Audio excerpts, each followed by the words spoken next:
Guys, papasok na kami dito sa tatay ko. Medyo okay na ngayon ang daan dito at pinabunan na nila. Pero ayan pa rin yung mga ito para kami may takbo na. Ito papunta sa tatay ko, yung asawa ko. Guys, ayan na. Ito na sa tatay ko. Wow, ang ganda naman tayo. Kamusta ka na dyan? Ayan, napatayin ako ng bulig. Ayun o, yan na yung sa tatay ko. Medyo,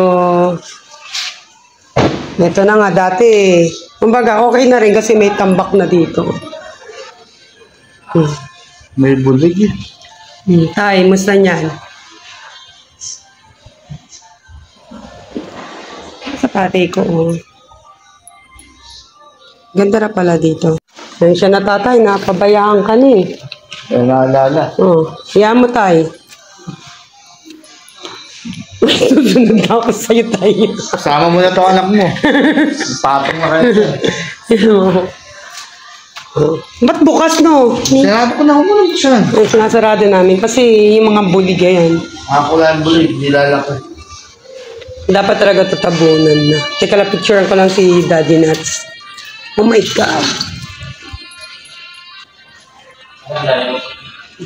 Yan, mapapupuntahin ko tatay yung mga kapatid ko dyan, ha? Sabihin ko, linisin ka, limasin. Kasi may tubig, may hirap. Pero pag dilimas pa yun, ganun pa rin, papasok pa rin tubig dyan. Pag umulan. Konting remedyo. O sige tay, bye. Wala akong dalang kandila eh.